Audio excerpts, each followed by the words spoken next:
Big right hand. Big cut.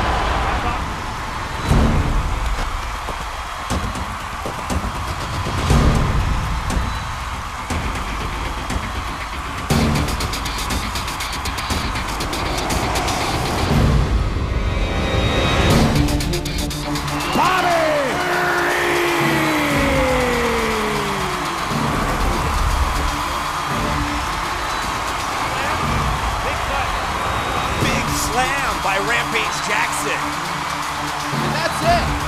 That is all she wrote from Hercules right there. Danielle Taylor throwing some heavy shots and ends the fight. Cutler is out.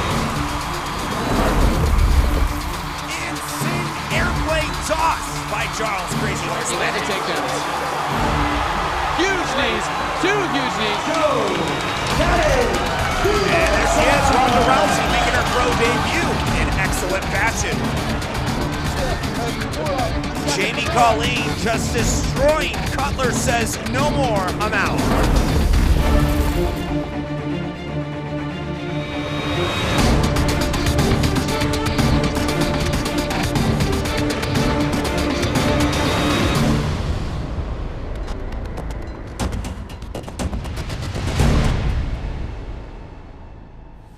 And a quick look at our rules of combat based on 3 5-minute rounds and, of course, 5 5-minute rounds for championship bouts. And, of course, in the amateur division, that changed to 3 3-minute rounds. And, of course, 5 3-minute rounds for championship bouts in the amateur division. It's based on the 10-point must system, judging criteria. And to get things started, we'll go ahead and throw it to the cage.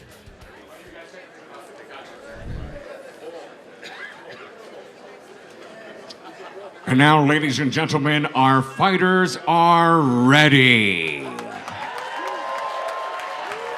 Our officials, they too are ready. Reno, Nevada, are you ready? Please welcome to the cage, Wesley, the Slim Reaper Lancaster.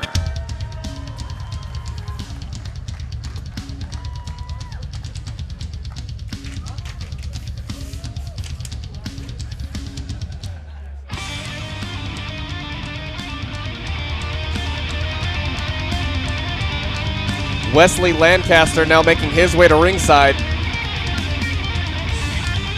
Wesley is currently an amateur here at King of the Cage, weighing in at 125 pounds. He stands at 6 feet 0 inches. His current record stands at 1 win and 0 losses. Yeah, that's a pretty tall 125er right there. Yeah, it is. Definitely. We're going to see some kind of advantage here. Or, well, who knows? We'll have to see who his opponent is. You never know. Yeah, I mean, yeah, if his opponent's close to the same size, then, hey, they're equal. But if his opponent comes out a lot shorter, man, he's got a big advantage right there with that reach, leverage, those kicks. If he uses kicks. Yeah, it's definitely become something to look out for this fight coming up.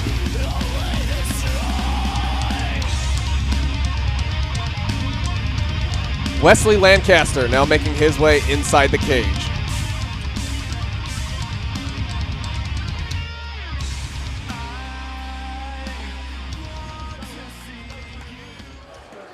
Here is Michael Landry.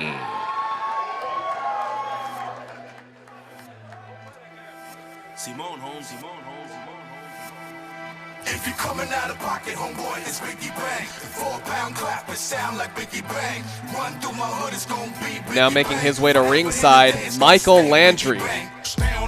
Landry is hailing from Nevada City, Nevada, standing at 5 feet 6 inches tall. This is Michael's debut fight here at King of the Cage.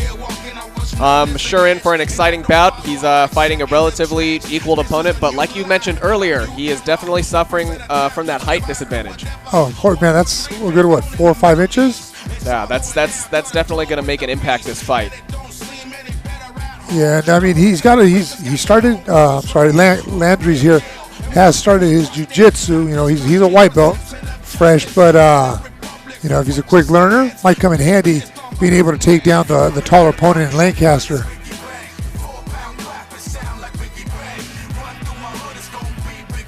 Michael Landry now finishing up his preparations and heading into the red corner.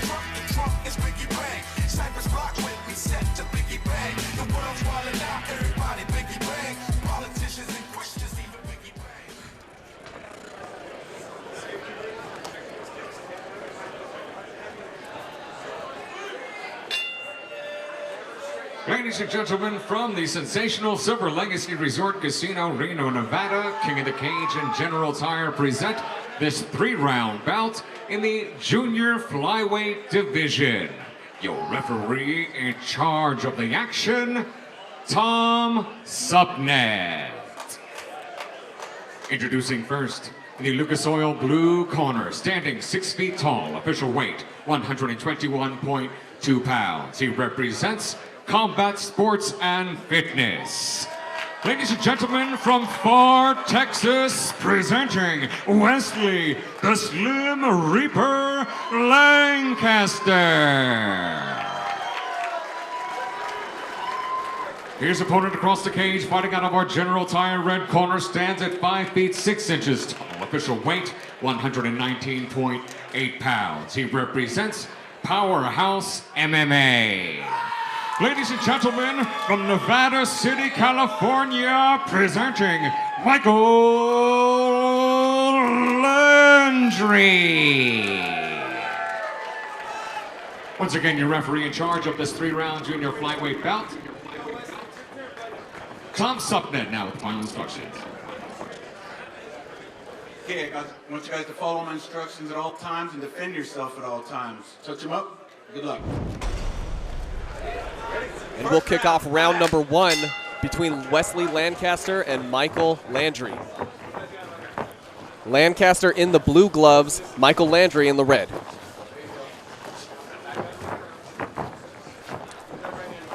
Well, both guys here, doing a good job just standing here, checking each other out, not rushing into anything. Being beginners could be a good thing instead of just rushing in and getting caught with something. Yeah, definitely. A lot of times with amateur fights, we'll see they're much more aggressive fighters, much more explosive right off the bat, because they're really trying to impress, they don't know if any scouter or whoever's recruiting in the crowd or watching around the cage, they want to show their stuff so they can get pro. Of course, that's the main thing. When you're here doing the amateur fights, you're fighting for free, so you want to impress whoever you can to move up quicker and advance in this game.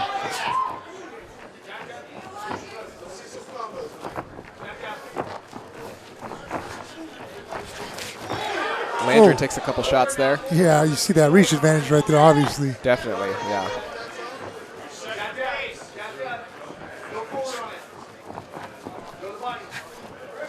Both fighters keeping a very balanced control of the cage. No one's really dominating the other. Those first few strikes is about the first we've seen this fight so far. Yeah, that was Landry's trying to come in, and Lancaster just saying, no, stay right there.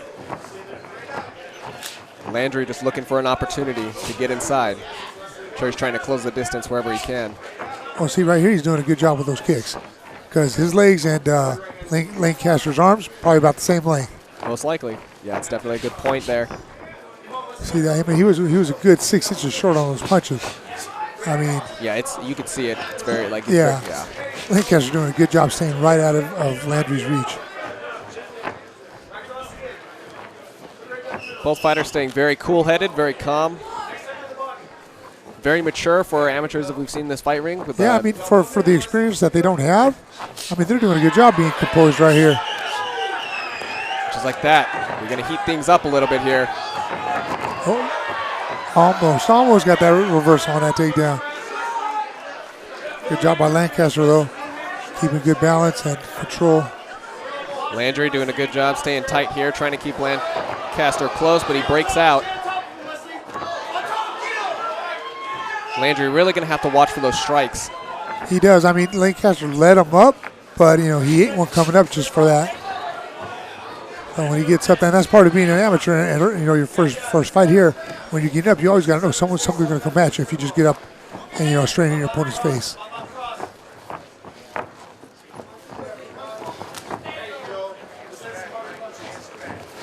Back to playing the patient game. Landry going in, throwing out some heat. He's throwing, but they're still coming up about 6 inches short each time he punches. Yeah, he's got to get in closer, definitely. And that will close out round number 1. We'll take a look at the replay right here. I mean, here you see it, Landry does good with those kicks. He lands them, and he's out of harm's way. But when he comes in with the punches, right there is where Lancaster has the advantage. He did a good job here trying to get a takedown. But, I mean, Lancaster, good job on a hip toss and put him on his back. Coming up next, round number 2. Moving into round number 2, once again, Wesley Lancaster versus Michael Landry. Fighting at the 125-pound weight class. We saw a very patient, very paced out first round. These fighters are showing a lot of maturity in their style. Ooh, Lancaster lands some heavy jabs there.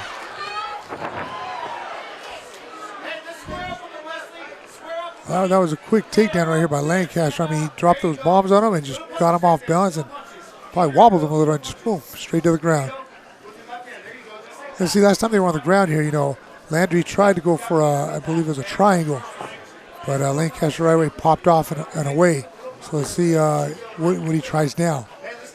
Yeah, an interesting strategy by Lancaster. He seemingly had the advantage on the stand-up, no problem, as we saw. You know, Landry just does not quite have the reach to close that distance and land those strikes as well as Lancaster can. But as we're seeing, Lancaster's taking it down to the ground himself. Oh, and he's dropping some good heat on him right there.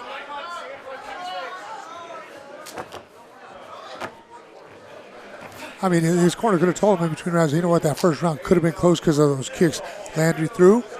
And he said, you know what, take him down. Let's go score some points, get him on his back. And then from there, hey, back to the feet. Tag him up a little bit, do it again. Once again, this match is brought to you by Lucas Oil and General Tire. King of the Cage would like to thank the Silver Legacy Resort and Casino for hosting this event, Future Legends 40. You know what, Lancaster came in with a good, I believe it was a push kick almost in his face. And he, right after he kicked him, he came in for the grab. But Landry's did a great job of taking him down right here and ending up on top and staying on top. Now let's see if he's got something from here, you know, to give some payback to Lancaster. Yeah, with Lancaster opting for the ground game, I'm sure Landry is definitely, you know, favoring that because he's showing less and less of that disadvantage on the ground. He can much better work around. He seems like a very flexible, agile fighter. But once again, Lancaster still using that height advantage even on the ground.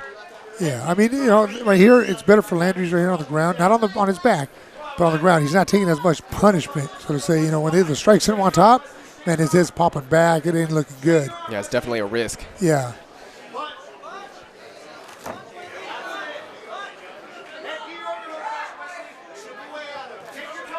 Coming up on the last 30 seconds of the round here.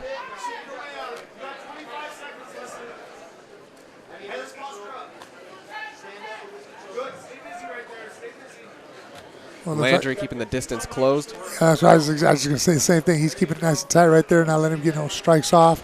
Just waiting off the last few seconds and get ready for round 3.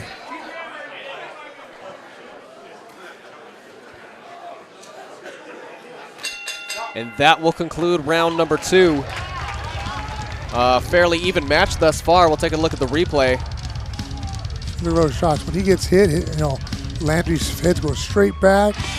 And right here, like I said, it was just a perfect opportunity for Lancaster to take him down. But watch this one here. Lancaster with that kick right on the chin, but he goes for that takedown, but he was so eager to get into that, he put himself off balance, giving Landry a chance to get on top, but just that quick, you know, he gets back on top and finishes the round on top.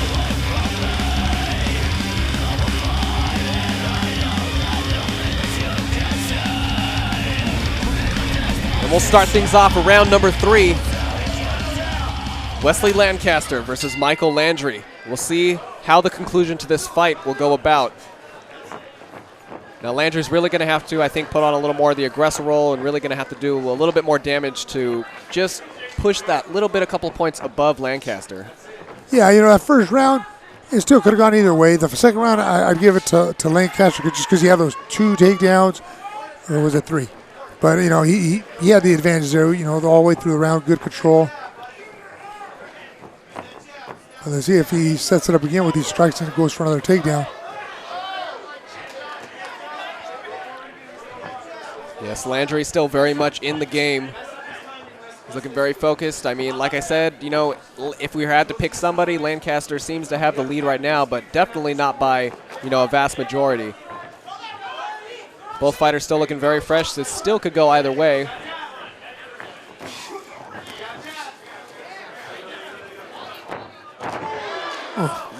Nice little switch over there by Lancaster. Yeah, very good one. Yeah, I mean, like I said, Landry's came in and wasn't sure, but then I think he said, I'm going for it, but like I said, he was just not in the right position, and Lancaster, picked up on that really quick.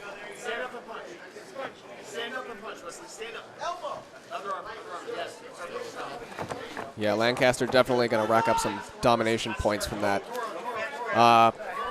Landry's got about a minute and a half left to really pick things up here and show something significant. It's going to be tough, but, I mean, we've seen it done in, miraculous time before. Yeah, I don't know if it's going to happen on this one, though. Looking at Landry's, I mean, right now he's not using any of his jiu-jitsu, but, who knows how long he's been in jiu-jitsu. He's a white belt. You should know some basics, especially in this position, of how to get out of here, get back in the full guard. But I don't know. I just see him hanging on and like, man, what am I doing? Lancaster keeping that weight distribution on top, not really giving Landry a chance to do much. Oh, look at that, man. That's I think at this point, Lancaster also acknowledges that, there's only 40 seconds down the match. He's got to know it's going to be over quick. If he can hold this position down and keep it controlled, it's his game in the bag. Yeah, but look at this. Want to get his back, take his back, flip him. Landry's going for it. There's a possibility here. He's going to have to push hard. Slipping out. But can he get the back position? He at least got out. I mean, it was good. But see, right there, I mean, he was perfect to take his back and get a rear naked choke. But, his first fight, the inexperience. And that's why you're doing this. You're an amateur. You want to get that experience so you learn from it. Right. We can only accept so much. And just like that, we'll come down to the last 10 seconds here. Lancaster softening up with the body shots. And that will conclude round number 3. We're going to have to send it to the judges to figure out the final decision for this fight. Two very strong fighters, but definitely look like they're going to go somewhere in this profession. We'll take a look at the replay of that last round. Yeah, we saw Lancaster once again, a similar style as we've seen for the last 2 rounds. Lancaster was able to pop off a couple of nice jabs and eventually get that takedown, which inevitably scored him just that right amount of points and kind of sealed his victory, I would say. Oh, yeah, I mean, his takedown, when he was on top, he was working and trying to get some position, some good points. I mean, there was a moment in here where Landry's almost had an opportunity to get his back, but like I said, the lack of experience, this showed. But like I said, they're here for one thing, is to learn and move on. We'll throw it to the judges for the final decision. Ladies and gentlemen, after 3 rounds of junior flyweight action here in Reno, Nevada, we go to the judges' scorecards, and all 3 judges at cage side A, B, and C scored this bout exactly the same way. 30-27 for your winner by unanimous decision, the Slim Reaper, Wesley Lancaster.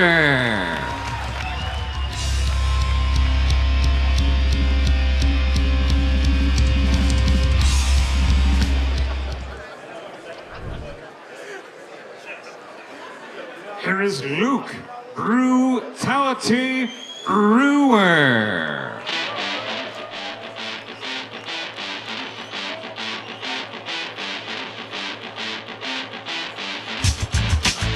Luke Brewer now making his way to the cage. Hailing from Angels Camp, California, Luke Brewer stands at 6 feet 6 inches tall, weighing in at 205 pounds. His current amateur MMA record stands at 2 wins and 0 losses. He currently trains out of Team Alpha Male. Brewer favors a wrestling technique, so he's definitely most likely going to be trying to get that ground game as quickly as possible.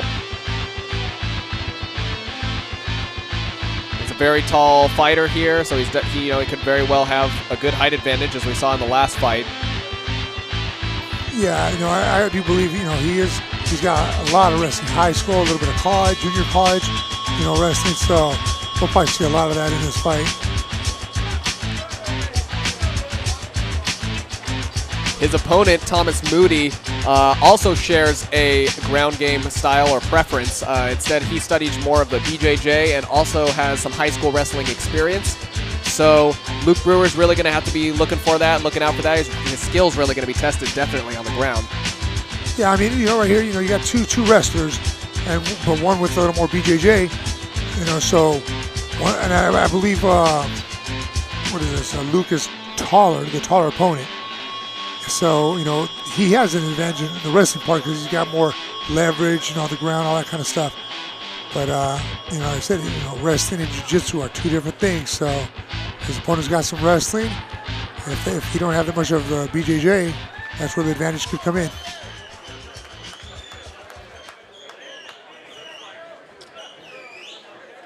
Here is Thomas Moody.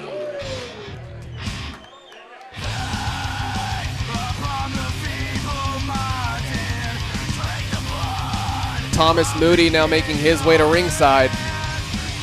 Moody stands at 5 feet 11 inches tall, hailing from Modesto, California. There's a little bit of a reach difference, height difference, I should say. It's about 5 inches, but you know what? That might not be too much. These guys both also, light heavyweights. So ain't little guys or big guys. You see they got some meat on their bones. Right, the weight distribution is definitely going to be different. It's much more, you can really close that distance a little easier when they're heavyweights. Yeah. And I mean, when you're a wrestler too, I mean, size, it plays into itself. Definitely. I mean, these guys, if we're going to predict anything, they're going to go straight to the ground right off the bat. And just like that, Thomas Moody makes his way into the cage.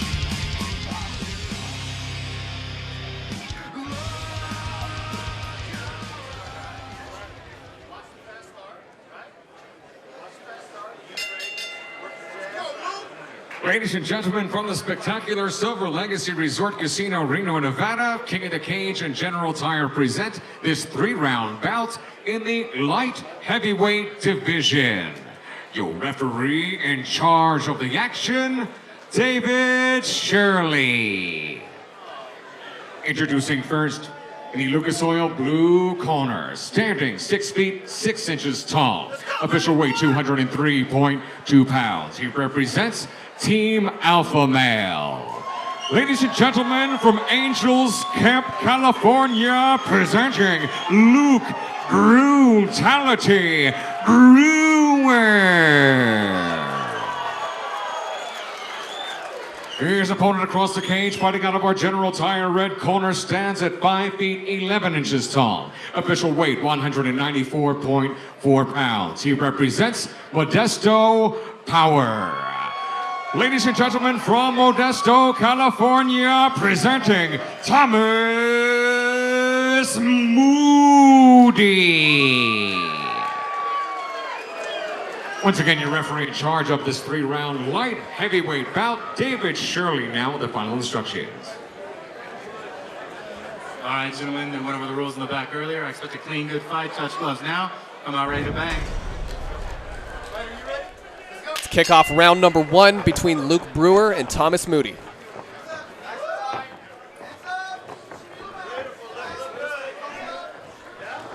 Moody looking for the setup here. Yeah, it looks like he's trying to fake that takedown, but instead Brewer gets the takedown.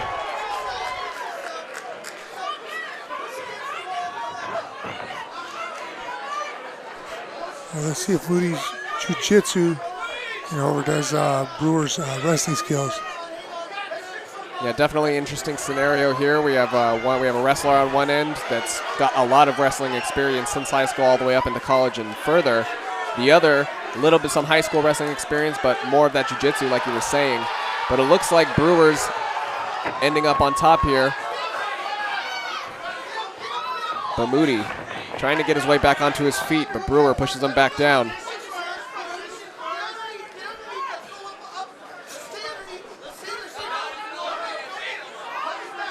Moody struggling to get a break here, trying to just get out of this hold here.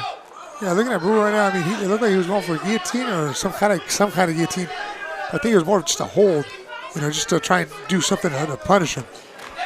I mean, like I said, he's dropping those rib shots right there, and those, after a while, you feel them.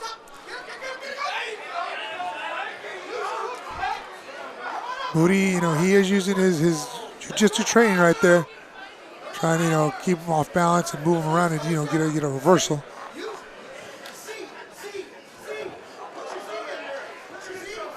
Well, Brewer doing a good job, using his wrestling balance right there to stay on top, chest to chest. Yeah, Brewer definitely displaying a lot more control here. Distribution of weight, knowing exactly, he's kind of getting Moody exactly where he needs him to be. He wants to keep him where he's at right now. He's trying to improve his position a little bit, but really not letting Moody get a chance to break out. Oh, look at that. He's dropping down some bombs. He was setting him up for that right there. Took his back, got a rear naked choke in, got one hook. Interesting to see more of this jiu-jitsu from the mainline wrestler, and just like that, gets it. And that will conclude the fight. Just like that, Luke Brewer gets the rear naked choke, taps out Thomas Moody.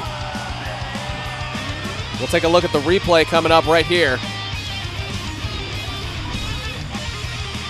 I see these guys right here, where you're thinking, Moody's going to go for a takedown. All of a sudden, Brewer just dives in there, pulls him down, and from here, the whole thing was just a scramble for position and see who can get the advantage. And, Brewer ends up putting him right where he wants, starts unloading some shots, causes Moody to, give up his back, where Brewer just took perfect advantage and sinks in a rear naked and puts him away.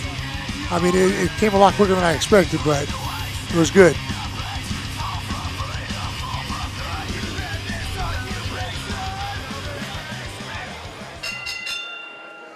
Ladies and gentlemen, the official time, 2 minutes and 21 seconds of round number 1.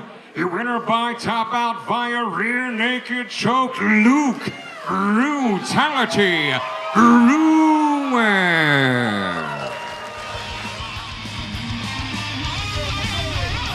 Here is Peyton Talbot.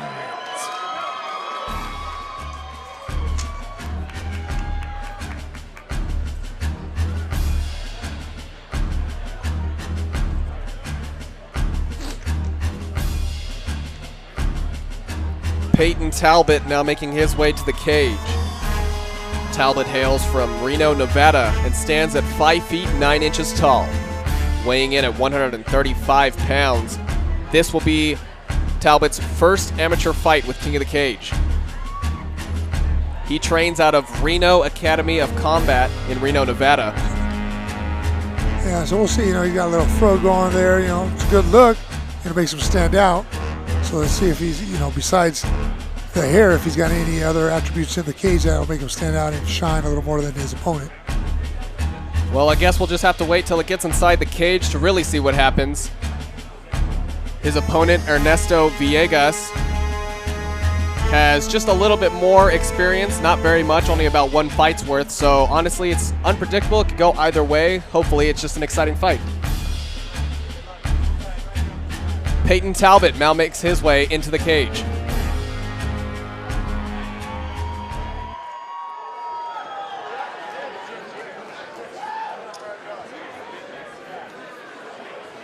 Here is Ernesto Villegas.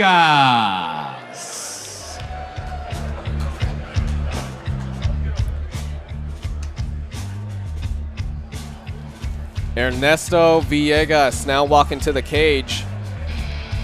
He hails from Houston, California.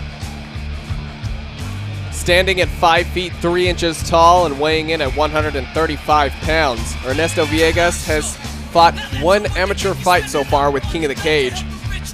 Like we said earlier, he's got a little bit more of that experience just from that 1 cage fight, and 1 fight could really teach you a lot. Oh yeah, so we'll see if that shows.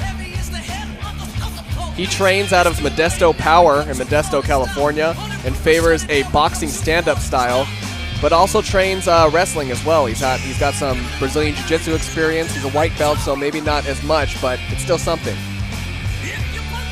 Yeah, well, you know what? He's from the same camp, the previous fight Moody is from.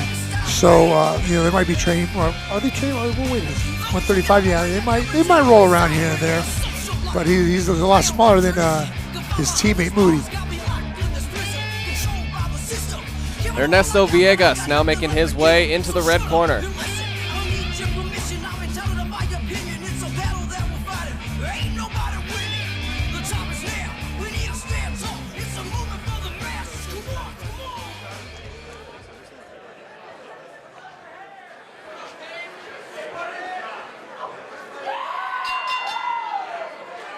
Ladies and gentlemen, from the Silver Legacy Resort Casino, Reno, Nevada, King of the Cage and General Tire present this 3-round bout in the flyweight division. Your referee in charge of the action, David Shirley. Introducing first, in the Lucas Oil blue corner, standing 5 feet 9 inches tall, official weight 134.8 pounds. He represents the Reno Academy of Combat. Ladies and gentlemen, from Reno, Nevada, presenting Peyton Talbot. Here's opponent across the cage, fighting out of our General Tire red corner, stands at 5 feet 3 inches tall, official weight and even 134 pounds. He represents Modesto Power. Ladies and gentlemen, from Houston, California, presenting Ernesto Villegas. Once again, your referee in charge of this 3-round flyweight bout, David Shirley, now with the final instructions. All right, gentlemen, we went over the rules in the back. I expect a clean, good fight. Touch gloves now. Come out ready to bang.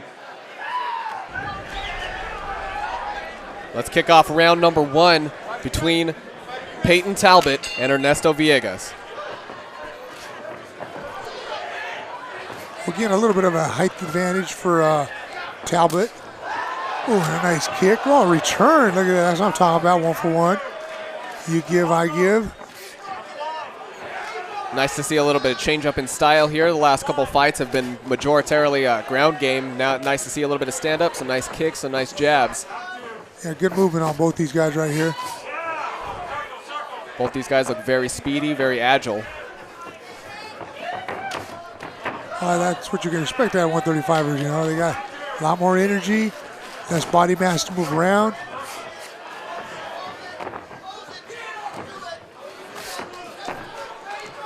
Both fighters competing to close this distance for middle center cage here.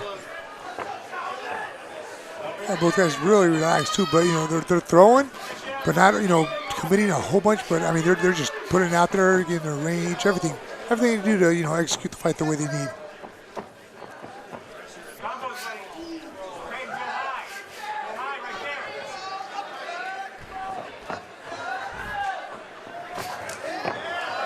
Ernesto goes in for a shoot, but doesn't quite get it.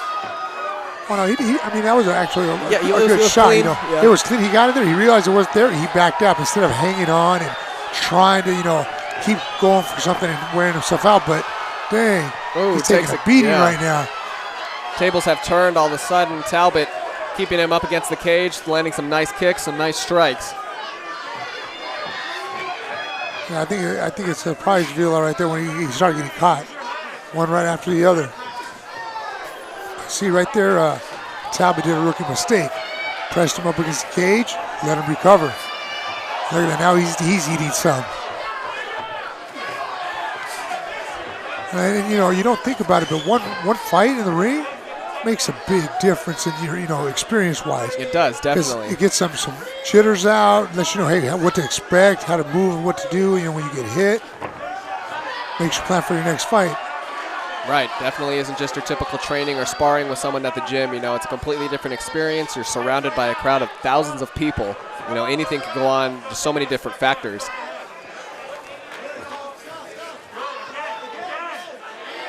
Talbot doing a great job here in position, maintaining position. Some nice knees to the stomach. You can see the redness there starting to rack up.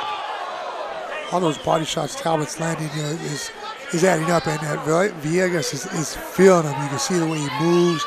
He's a lot more fatigued just because of that. Nothing else. He probably came in shape, but I mean, when you get hit in the body like that, it wears your energy out and it just takes your conditioning away, and there ain't no recovery from that. And that will conclude round number 1. Very explosive start to that round as we've seen here tonight. Some nice stand-up. Talbot showing off his skills with the jabs and the kicks and the takedowns. Oh, yeah, I mean, he was doing a good job here. I mean, when he connected, it totally, dazed Villegas and, confused him. So, I mean, a great, good round for Talbot. For it being his first fight, did everything good, execute a few. He got caught here and there, but overall, I mean, he came out on top on that round, I believe. Yeah, definitely. I mean, for an amateur, looked like a seasoned fighter, knew what he wanted to do, executed it pretty perfectly. But no, I mean, not to discredit Villegas, he did a great job of defending, was in there and landed his own, a few of his own great strikes and kicks. We'll see if he could pick up the pace, though, a little bit coming up in the next round. Welcome back to King of the Cage, Future Legends 40 here at Silver Legacy Resort and Casino. We're kicking off round number 2 between Peyton Talbot and Ernesto Villegas. Talbot in the blue gloves and Villegas in the red. We had a nice, fast-paced, explosive first round here. Both fighters still look very fresh and ready to go. I'm excited to see where it goes. They're going good, and Talbot, he I think he got a lot more confidence after that first round. Landing those shots he did, and seeing what he did to his opponent right there. I mean, he's coming in, attacking the body, getting those straight jabs right on the chin of Villegas. And just like that, Talbot starting to lay down some heat. Not quite putting too, not too much damage from those hits, but definitely showing a little more control, working the body. Yeah, that takedown wasn't much of a struggle. So I mean, I think the fatigue factor for Villegas is going to play a factor right here. He's not doing much to defend himself too well. Good job on turning around. Now let's pop out of there. He's going to get your back. Just like that, Talbot trying to sink in that rear naked choke. Can he get it? He's stretching it's possible. It There's the tap. And that's it. Talbot successfully taps out Villegas with the rear naked choke. What a great fight we saw. I mean, both rounds. I mean, Talbot really first fight. Yeah, he definitely showing some great skill here. Came out good, did his thing and stuck to it. Right there, see, he's taking the shot. I mean, he came out more confident the second round because he saw what he did the first round and how it worked, and then he just did the same thing. And then when he entered the ground here, he threw those, just to soften him up, get him distracted. Ended up, getting his back right when he got his full mount. It was like he unloaded, and Villegas did the rookie mistake of turning to his stomach, which is giving his back up. You never give your back up because this is where you end up right here. And, he's not defending, he's not doing anything, but just waiting for it to sink in and put him out. Just like that, only a matter of time. That concludes this match.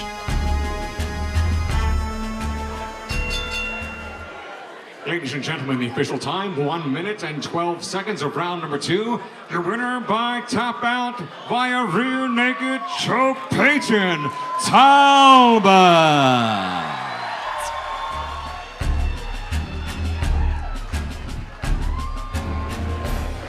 Here is Mitch McClellan.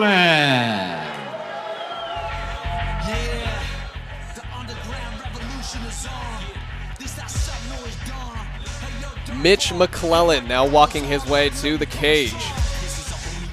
He hails from Nevada City, California. Wait, did you get that right? No, it says it right here, Nevada City, California. It's definitely a city in California, not in Nevada. What the? That don't make sense. An interesting place. It's close by in Northern California, west of Reno. McClellan stands at 6 feet 3 inches tall, fighting out of the 155-pound weight class. He currently has a clean slate record in his amateur career here at King of the Cage.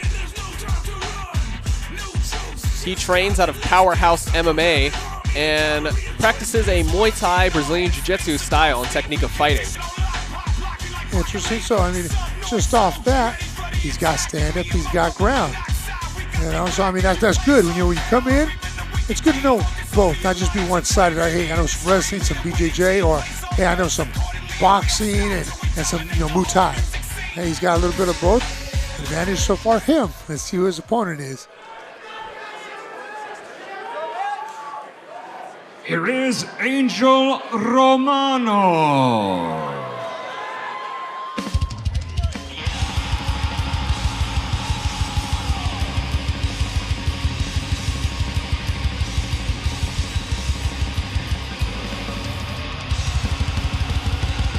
Angel Romano now making his way to ringside.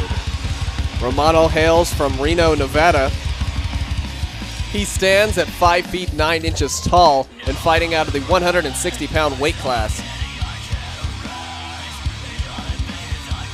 His fighting preference lies with the Muay Thai style with a little bit of jiu-jitsu. He currently holds a white belt, so like we said, not the most experienced, but better to have it than none. True, and you know what? What I was saying about his opponent right now, he's got the same benefits. He's got some jiu-jitsu, he's got some stand-up, a little bit of both. So, I mean, this could be a fairly even match. It just depends on who's been picking up on it quicker. Definitely going to be a very interesting mirror match here. We'll see how it lines up as Angel Romano heads into the red corner.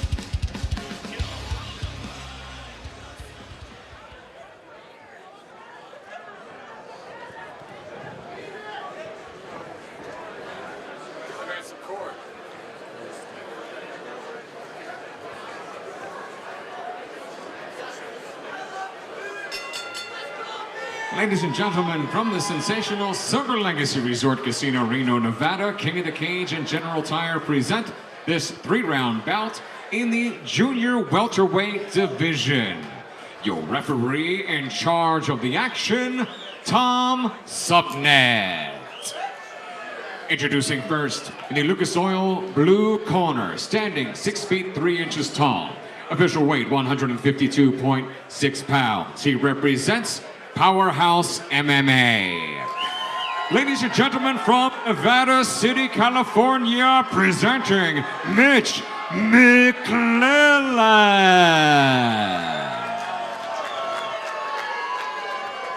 His opponent across the cage, fighting out of our General Tire red corner, stands at 5 feet 9 inches tall. Official weight 160.4 pounds. Ladies and gentlemen, from Reno, Nevada, presenting Angel Romano.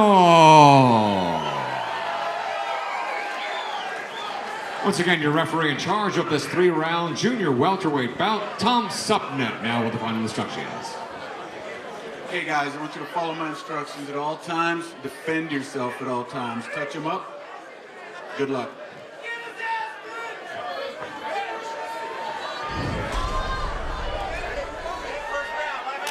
Let's start round number 1 between Mitch McClellan and Angel Romano.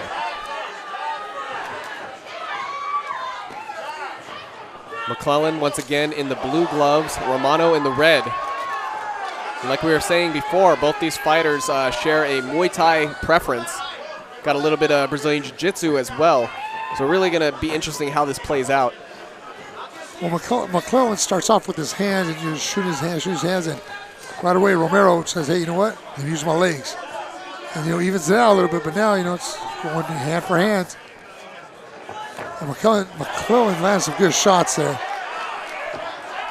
Yeah, McClellan's got a little bit of that height advantage there, but Romano making good use of closing some distance there.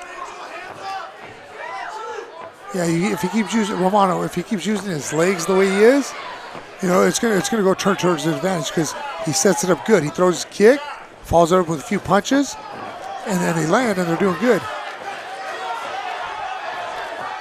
Just like that, Romano unloads. Yeah, starts some nice jabs there. Starts calling McClellan, hey, let's go, come on, get in here. McClellan taking quite a few shots to the face.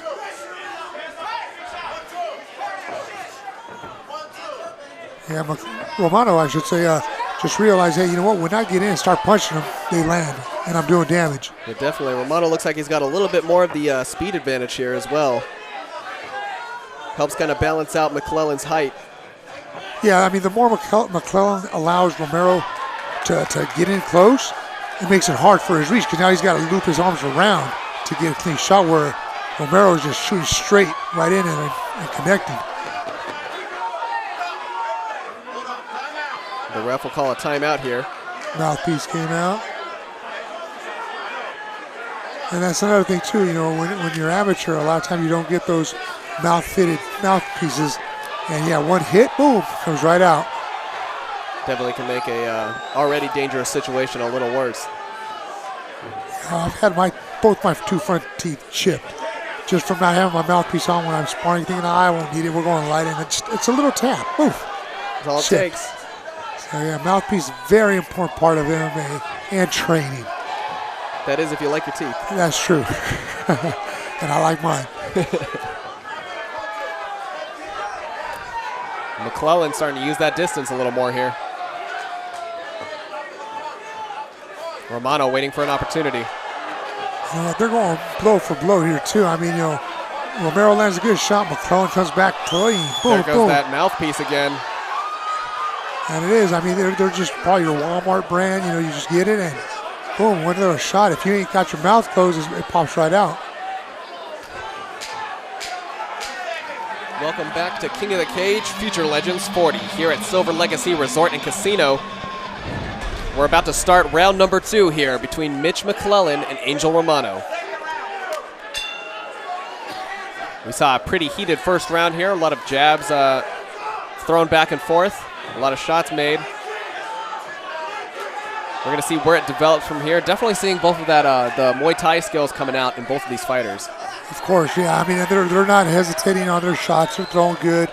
I mean, they were getting a little fatigued at the end of the first round, but hey, they were both throwing a lot. You know, numbers were high in that exchange. I have McClellan taking more of the aggressive part, but Romano gets the takedown. and it was good because, I mean, you know, it wasn't expected. You know, McClellan, the both first round, they both standing up, slugging away, nothing to worry about. This time, hey, he said, hey, let me take him down. Yeah, now we're going to see if Romano can display some of these Brazilian Jiu-Jitsu skills. Well, he got to the full mount pretty easy. Not looking good for McClellan in this position. Romano starts unloading. And there it goes. Look at that. One to his back. Going to take that rear naked choke. It's possible. He's off a little bit, but, I mean, he might slip out. He's slipping out right there. Yeah, McClellan's able to get the turnaround. See, there was 2 rookie mistakes there. One by McClellan going to his stomach. The other one by Romero, you know, rushing to get that, you know, rear naked without securing the position. Yeah, definitely. Was only able to get about, you know, right hooked onto the side, just slid right off. Yeah, he rushed it too fast. I mean, it could have been over right there, but, you know, when you rush things. Right, got to pace it out. Yep. That's number one thing you got to learn, you know, when you're doing your jiu-jitsu is, hey, you never need to rush a submission. If it's there, it's there. When you rush it, you're guaranteed to give it up. Looks like the ref will split it up here, stand things back up. We'll see if Romero opts to take it back to the ground or not. I mean, he had a good takedown, had good control and edge. I mean, he slipped up his position. So, I mean, it would probably be in his favor to go back down.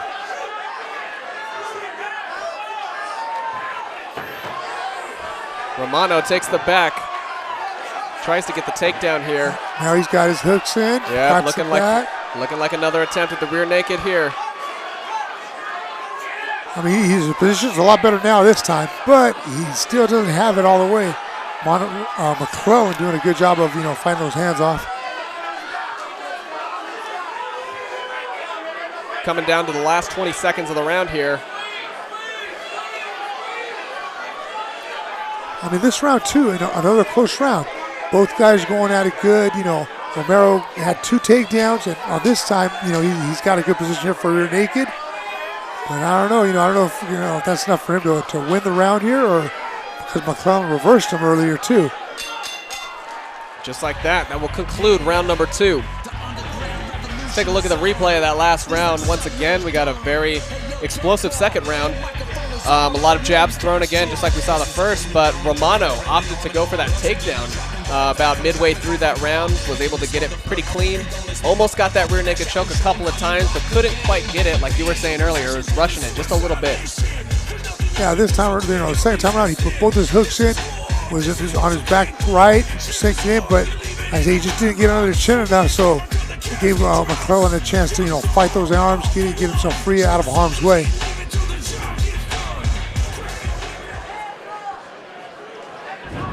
We'll see how things develop here in round number 3. Once again, this match is brought to you in part by General Tire and Lucas Oil. NAV TV would like to thank Silver Legacy Resort and Casino for hosting this event here tonight, Future Legends 40.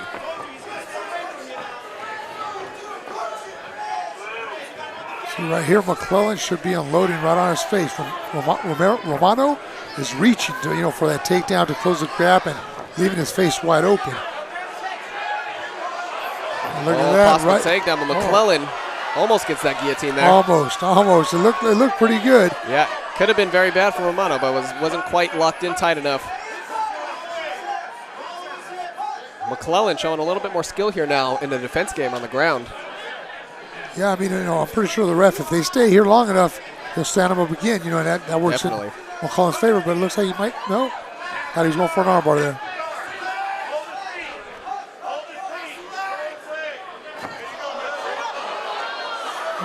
Possible ankle lock here. Possibly, but he's a little high. So, I mean, he's not in a position for it. McClellan trying to slip out here. Romero keeping a pretty firm hold on that leg.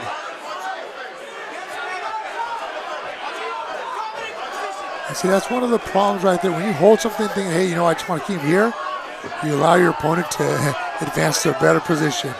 And McClellan ends up on top for that.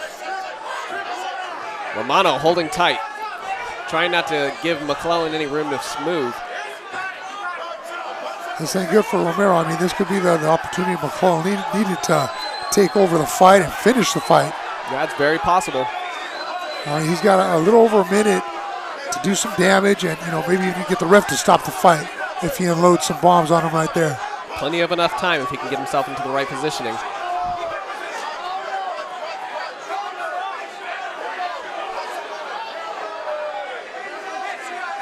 Romano doing a good job of tying McClellan's hands up so he can't use them. And look at that. Right on top. But McClellan trying to get a Kimura right there.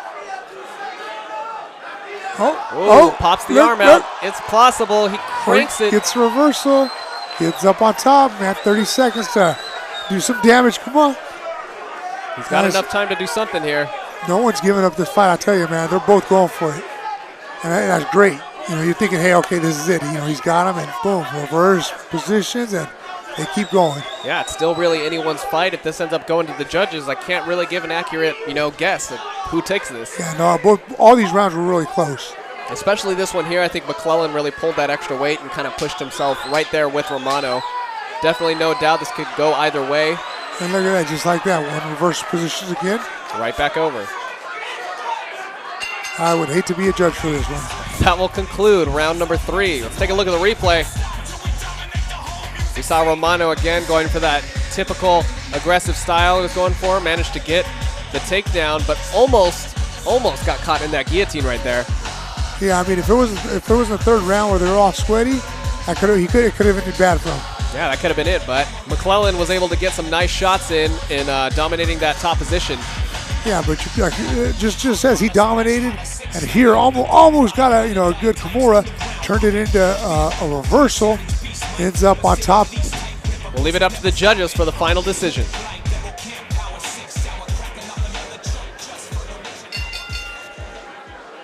Ladies and gentlemen, after 3 rounds of junior welterweight action here in Reno, Nevada, we go to the judges' scorecards. Judge A scores this bout 29-28 in favor of McClellan. Judge B, 29-28 for Romano. And finally, Judge C, 29-28 for your winner by split decision from Nevada City, California, Mitch McClellan.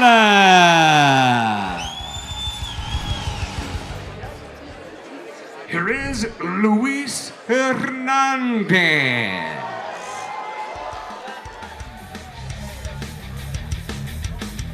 Luis Hernandez now making his way to the cage. Hernandez hails from Reno, Nevada. He stands at 5 feet 7 inches tall and is fighting out of the 170-pound weight class.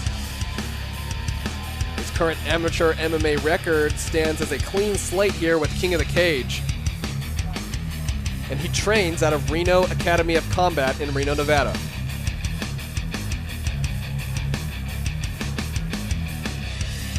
Once again, this match is brought to you by General Tire and Lucas Oil. We've been having some great luck tonight with these debuters, so I don't expect nothing less from Hernandez in this fight here.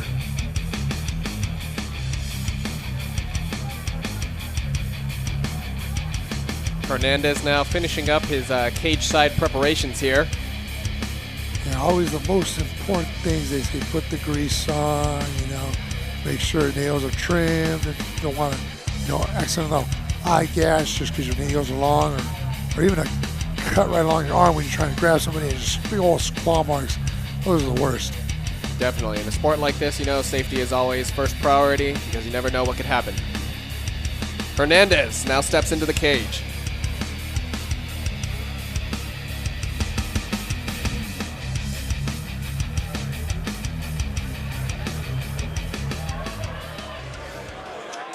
Here is Urijah Gardner.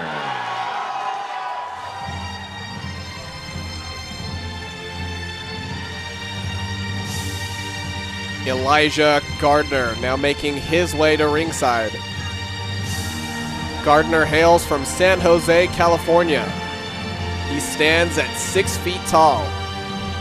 Also fighting in the 170-pound weight class. And also sharing a clean slate with his amateur MMA record here at King of the Cage. So, anything could happen here tonight. Both these fighters, it's their first fight here with us. So it could go either way. We'll really they're really going to be testing their skills against each other. Gardner trains out of Combat Sport and Fitness in Reno, Nevada. And you know what, though? We've had, like I said, guys with clean slates come out hard and banging. Some came out, just thinking things out, not rushing it. I'm curious to see how these guys are going to play this one out. Definitely. Every time it's two unique fighters, you never know what really is going to go down in that cage. And even if they put off a certain personality before then, you never know how they're really going to react under all that pressure. Gardner makes his way into the red corner.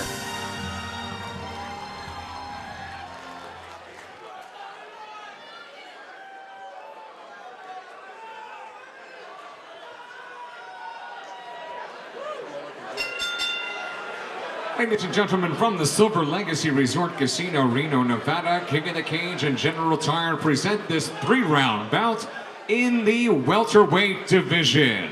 Your referee in charge of the action, Tom Supnet.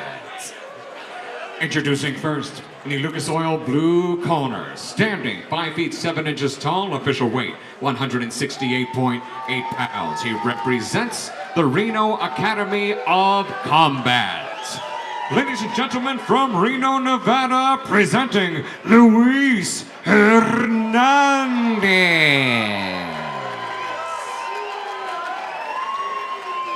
His opponent across the cage, fighting out of our General Tire red corner, stands at 6 feet tall, official weight 163 pounds. He represents Combat Sports and Fitness. Ladies and gentlemen, from San Jose, California, presenting Urijah Gardner. Once again, your referee in charge of this 3-round welterweight bout, Tom Supnet, now with the final instructions. Hey guys, I expect you to follow my instructions at all times and defend yourself at all times. Go ahead and touch him up. Good luck. Let's kick off round number 1 between Luis Hernandez and Urijah Gardner. Hernandez in the blue, Gardner in the red. Oh, yeah, that was almost a cheap shot right there after touching the gloves. When you touch gloves, you got to reset for, just a second at least. Right, just, common courtesy and respect there.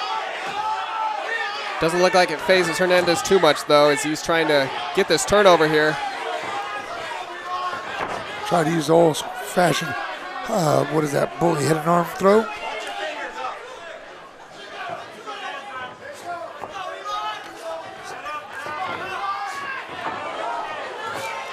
Hernandez switching it up and getting on the aggression.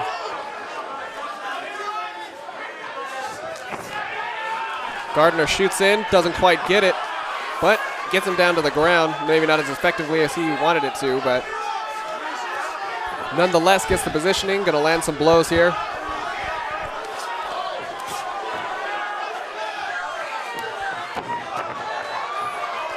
Gardner's got a little bit of more speed on his side.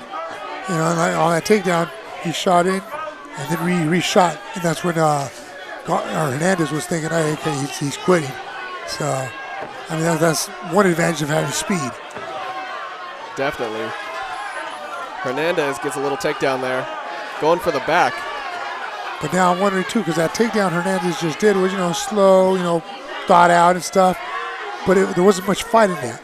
So I don't know if Gardner, he's feeling a little fatigued now. Maybe that adrenaline, is starting to come down, and he's like, whoa, man. It's very possible. A lot of these fighters we see will come right out the back with these, explosive performance, but it burns a lot of energy, regardless of how good your conditioning is. It's going to expend that energy, and some fighters are a little bit more equipped for it than others.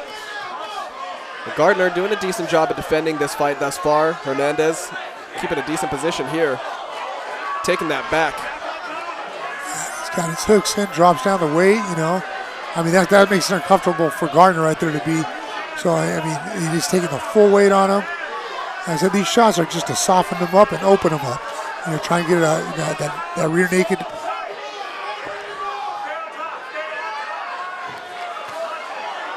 Worst part here is Gardner being on the bottom, taking all that weight. You don't think he's just laying there, you're like, oh, what's he doing? But, man, he's crushing his lungs, making it hard for him to breathe, which adds up to, hey, I'm getting tired. Definitely. You can see that hip placement there. He's putting all that weight right on the center of the back, like you're saying. Ideal position for Hernandez right now. Yeah, if he was going to go in the second round, he's wearing him out right here. And the second round, Gardner is not going to be as fast and as explosive as he was in this round. Definitely not. And with all this heavily grappling here, they're at least a little tired. Just like that, we'll conclude round number 1. Let's take a look at the replay.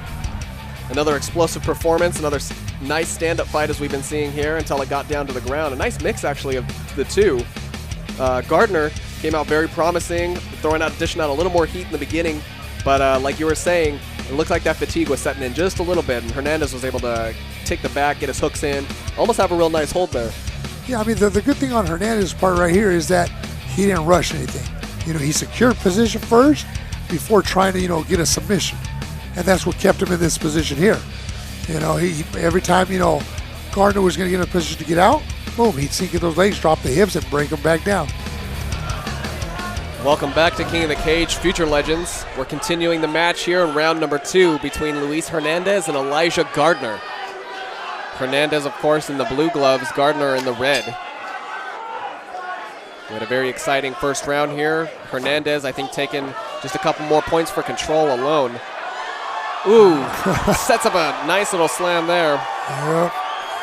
I think Hernandez got comfortable with those takedowns. Say, you know what, I can take him down easy, just grab him, do as I wish. Yeah, Hernandez definitely looking extra confident here on the ground.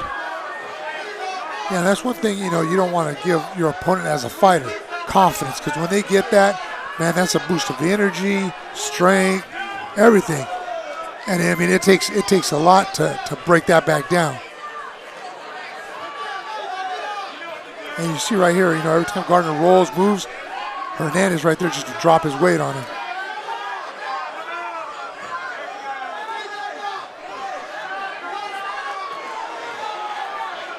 This ain't looking good for Gardner at all. Ref's right there. He might be telling him, hey, fight. Yeah, definitely not seeing a whole lot of defense from Gardner. He's trying, but Hernandez is just kind of dominating the situation. Hernandez just turned Gardner over, and so he gets straight shots on his face right there. Now he's got the arm looped back, locked in. He's able to drop those heavy blows. Now we got a little over a minute and a half. And Hernandez is just showing such confidence in this control. Oh, yeah. He knows exactly what he's doing. He knows he's not going to let Gardner out, easily at all. No, he's got good weight distribution, balance, all that, everything you need to stay right here and do what he's doing. This is not a good position for Gardner at all. Yeah, Gardner just taking the punishment here. A lot of it, too. Dropped his mouth guard there for a second. Luckily, he was able to, and it's still there, so it's even worse news. Yeah, I don't see the ref letting this go much longer, especially without his mouthpiece on. Looks like Hernandez possibly trying to sink in a rear naked choke or set it up. Going to continue to just punish Gardner. The towel went in. That's it. The towel went in. Look at that. That's what I'm talking about. That's what a corner's job is right there. Your fighter might not quit, but you got to know, hey, he's taking too much punishment. It's his first fight. Hey, Let's Right. put that Don't want to mess up your whole career and break it over some injury on your first fight. Might as well just call it quits when you know it's done. Yeah, no, that was a great call by the corner. Should have been done a little earlier, but hey, at least it was done. So, I mean, like I said, Hernandez putting a lot of punishment on Gardner right here. Definitely. All those shots. I mean, if it knocks his mouthpiece out, Gardner's trying to put it back in his mouth. But how are you going to put something in your mouth when you're getting popped in the face? Wasn't the best situation for him. Hernandez knew exactly what he needed to do coming into this round and exploited it perfectly. Gardner showed some great promise in the beginning, but it wasn't quite enough.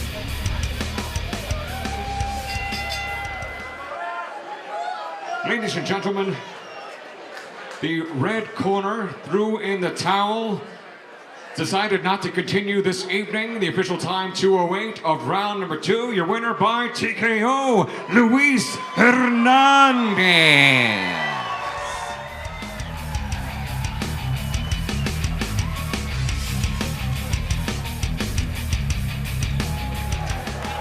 Here is Taylor Quizano.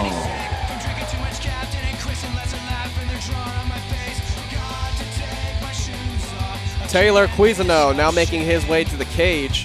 Quizano hails from Nevada City, California, and stands at 5 feet 6 inches tall. He's fighting in the 135-pound weight class, and it is his amateur debut tonight for King of the Cage. He currently trains out of Powerhouse Training Facility and implements a freestyle fighting technique. The only thing I got to say right now so far about all these fights is the one thing that a trainer's got to tell his fighter, cardio, man. We got to work cardio. Even though I know you're just starting out here, that's number one. That's the easiest thing to do. You don't have to learn it. You just have to do it. Everybody knows how to run, how to swim, how to bike. The basic things to do cardio. I mean, you do that, and man, everything else is easy. Definitely one of the biggest factors in an MMA fight. Whether you're pro, whether you're amateur, I mean, ask any fighter, they know exactly how important it is, and it'll win you or lose you the fight. I mean, yeah, you could be the best fighter out there, but if you ain't got the cardio to take on a decent fighter, that decent fighter's going to take you. Taylor Quizano now finishing up his ringside preparations here, getting his final checks by the referee.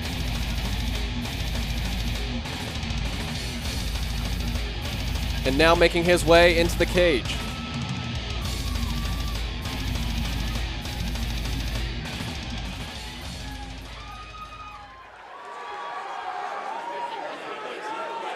Here is Chandler Hall.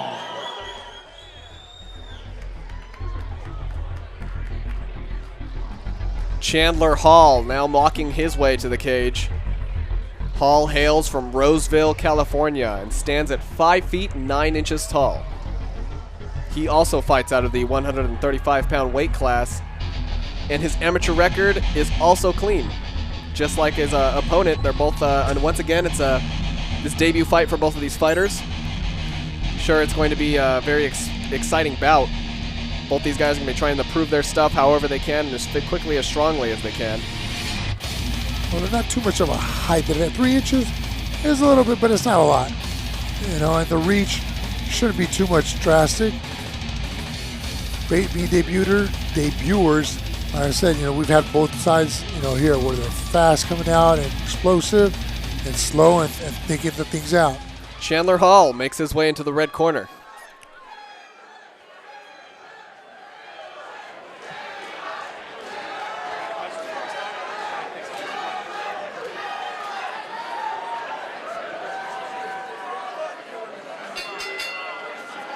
Ladies and gentlemen, from the Silver Legacy Resort Casino, Reno, Nevada, King of the Cage and General Tire present this 3-round bout in the flyweight division.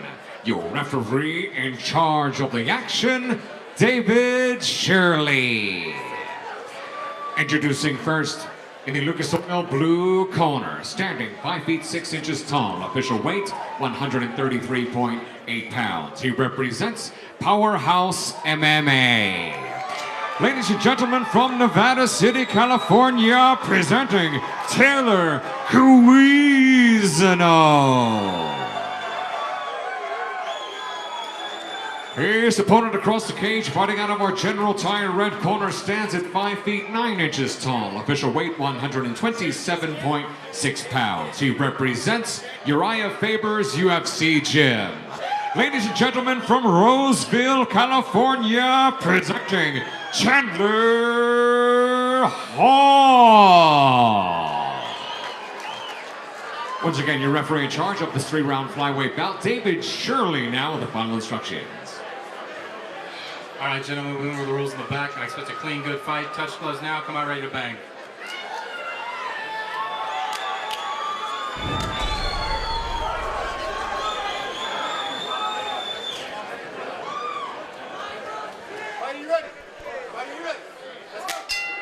We'll kick things off here in round number 1 between Taylor Quizano and Chandler Hall. Quizano coming out with some nice kicks there. Trying to go to Hall's head. Jumping right into it. Look at that, into knees. I mean, he's mixing it up good here. Explosive. Looking to overwhelm Hall just a little bit here. But Hall snapping back into it. And look at that, right into the guillotine. Ooh. It looks pretty good. He's trying to get even tighter right there.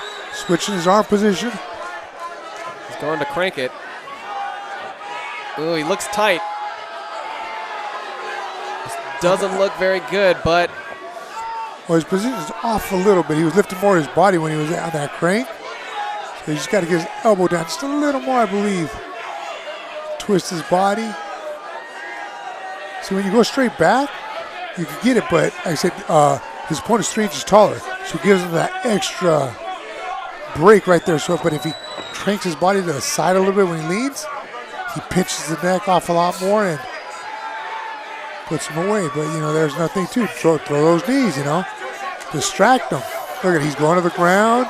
He's not liking that. Definitely. Quizano just kind of taking this fight wherever he wants it to go. He's doing good. You know, he's already hurt Hall quite a bit there with those knees. Hall still in the fight, but looking a little shaky. Yeah, I mean, he might have got a little lightheaded right there, being held in that position. We don't know how tight it was or what it was doing, but I mean, Quizano came out on fire. Just like that, look at that. Hall turns it around a little bit, gets a nice little trip takedown there. And this is a good spot for Hall right here to recover, but just like that, Quizano flips it over. When you're exhausted and you're resting, you got to watch your position too. I mean, he had a good position, and now it turned into, you know, not a good, such a good position because Hall's on top, and he probably, you know, his posture up and, you know, drop some bombs. Oh, look at that. Hall trying to get that armbar there. Quizano working his way back around.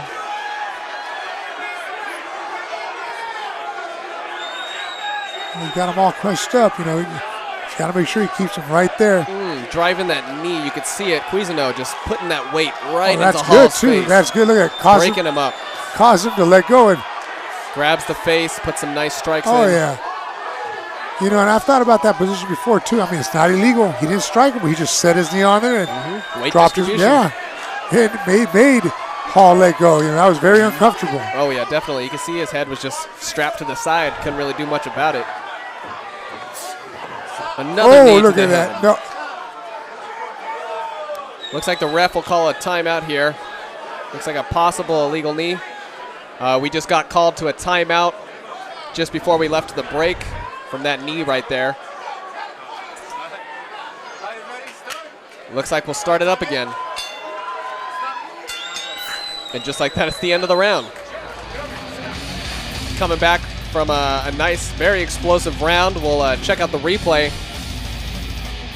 Quizano was able to just dominate this entire round, really, honestly. He did. I mean, he came out on fire and he didn't let up at all. And there was a time here where Hall, where Hall was gonna, you know, got on top and you thought, oh, hey, it's over, but Quizano did not, like I said, give him any breaks at all. Whole time through, dropping knees on him, just pounding away at that body. I mean, I think it put a good hurting on Hall through that round. I don't know how the second round is going to go for Hall, but I think it's going to be a lot more punishment. Yeah, definitely going to be interesting. We can only hope that he has gotten his second win, because to keep up with Quinton, she's still looking fresh after that last round. I'm sure he's feeling confident, pumped up, ready to go. So Hall's really going to have to bring it if he's going to break that tension. Exactly. I mean, when Hall went for an arm bar and looked pretty good, Quinton just set his knee right on his shin and was able to turn it right around, no problem. Well, we'll see if Hall can pick it back up as we begin round number 2.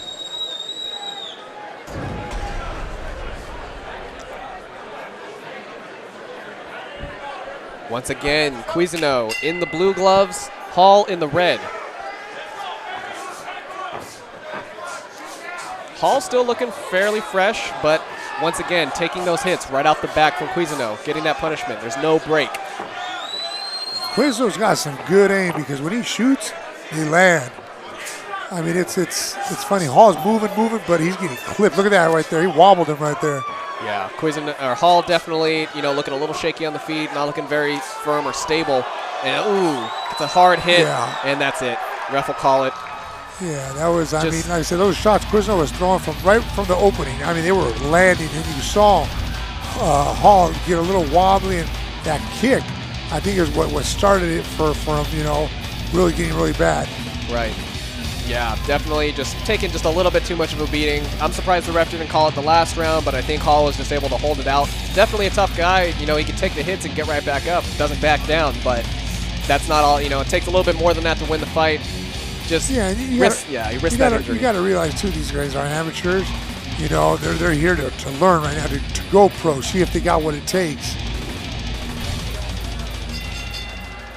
Ladies and gentlemen, referee in charge, David Shirley, has seen enough, steps in, calls a halt to this bout due to strikes. The official time, 31 seconds of round number 2. Your winner by TKO, Taylor Quinton.